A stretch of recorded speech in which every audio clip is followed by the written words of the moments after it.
So, as it is given completely reverse types of axial load. So, here you should consider K e value equal to what is called 0.85.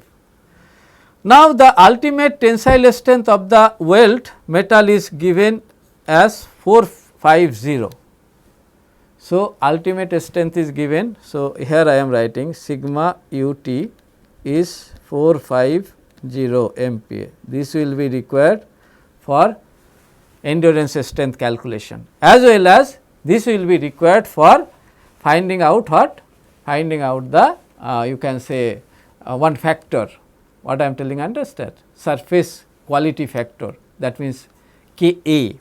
So, that is why here I have written the surface finish of the weld is equivalent to that force component. So, the force types of surface quality here is considering. So, I have already discussed this thing in details in marine equation. So, depending upon different types of surface quality preparation, different types of K value is there. That is why, and here we consider reliability is 90%. So, based on this 90%, I have provided a table in marine equation description time. There I have shown for different range of reliability percentage, different value of Kc is there, factor Kc is there. So, based on this information, problem statement, what are the things you need to do? We need to determine the length of the weld. If here also given as factor of safety is, so what are the other thing is given? Factor of safety, okay. Here let us consider this is F equal to your 2, factor of safety is given as 2. So, based on this problem statement, what are the things you need to find out? For carrying this axial reverse load of 100 kilonewton, what should be the length of that weld? Length of the weld means what should be the length of this plate, you can say.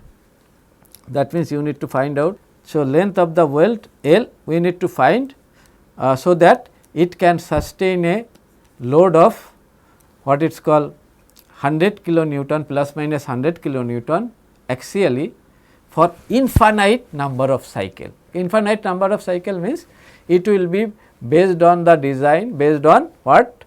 Factor of safety and what it is called endurance strength. Okay. Because endurance strength, based on this endurance strength as factor of safety, once we design the structure, once a structure subjected to what is called unlimited number of cycle at which stress level, that stress level is called endurance strength, correct. So, that endurance strength, with that once we apply factor of safety.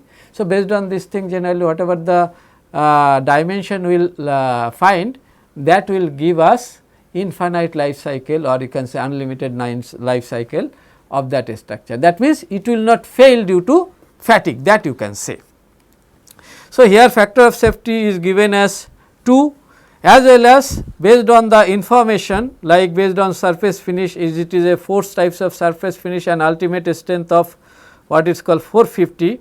Here K is given as this, you can calculate from the chart in last what it is called lecture I have already discussed. So, based on from that charge and type of surface finish and ultimate strength, the K value is coming as 0.52 and size factor is considered here as 0.85. These are the parameters is given for this problem.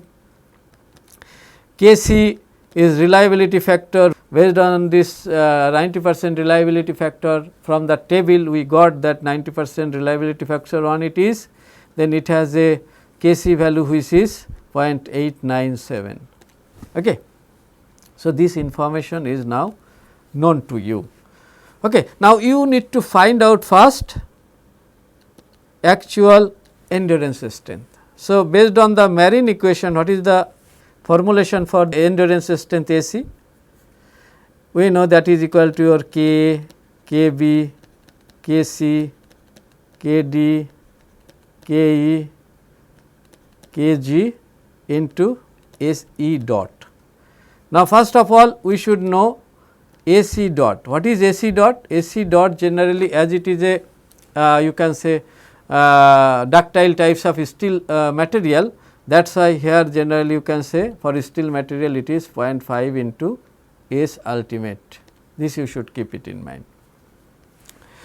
So, based on this all information here, K is given as how much?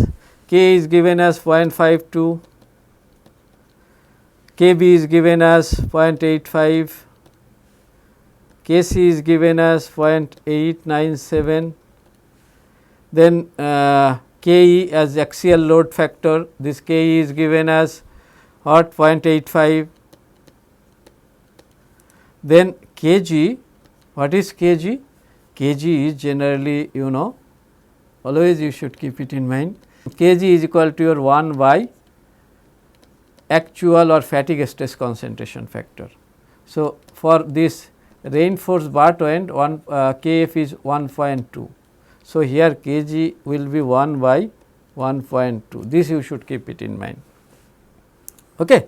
So, all the information here I put, okay, and here S E dot should be, always you should keep it in mind, it should be 0.5 into ultimate strength 450 MPa.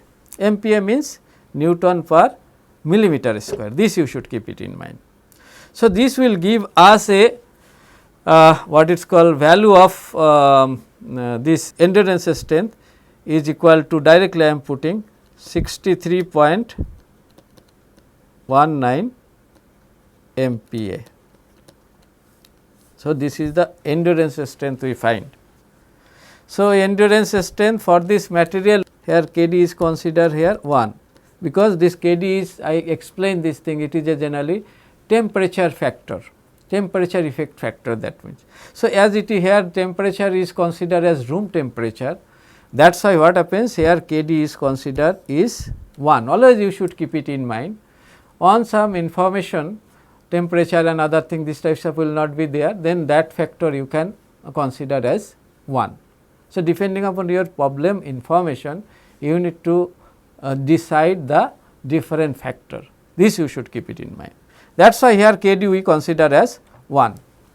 So, we got endurance strength is this.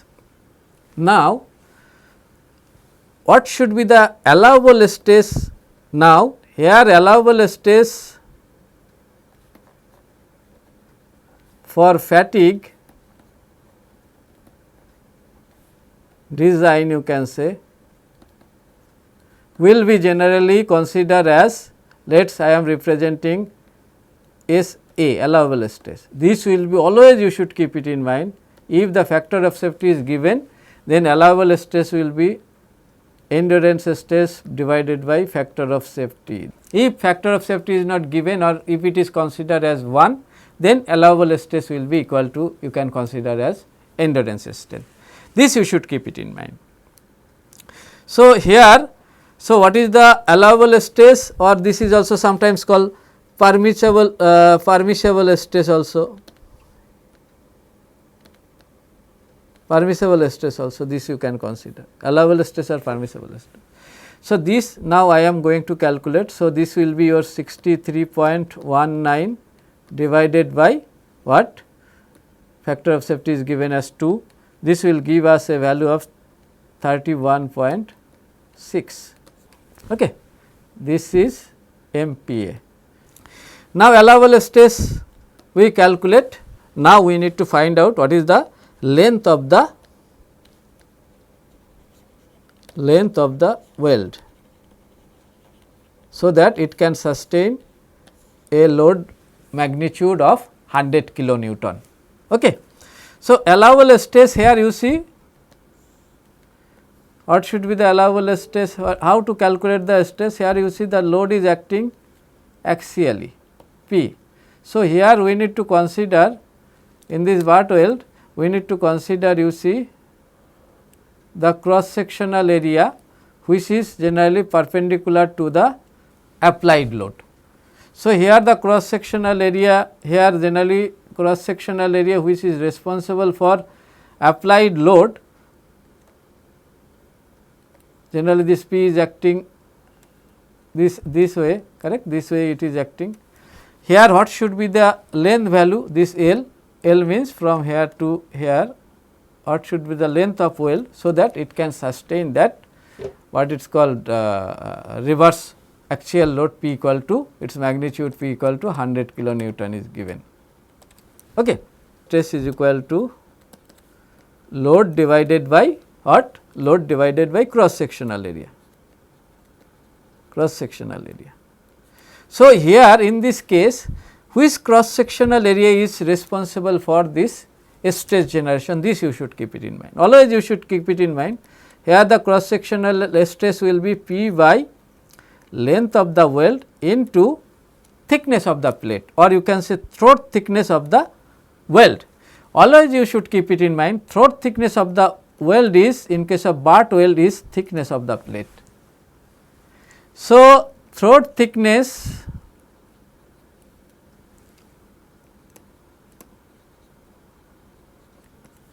of bar weld, always you should keep it in mind, is equal to T is equal to thickness of the plate, thickness of plate. Why? Generally this top reinforcement part and bottom reinforcement part is not considered here for throat thickness. Throat thickness part generally minimum weld cross sectional weld thickness generally we need to consider. So, that is actually what? The thickness of the plate. So, this stress should be equate with the permissible stress value S A. Then what happens? We will be able to find out what is the length of that weld required for sustaining this plus minus 100 kilonewton force. Okay. So, for that generally what are the from there we can find out what is the length of the weld. So, for this let us consider this is equation number 1, this is equation number 2. So, we will equate. So, for finding out the length of the weld,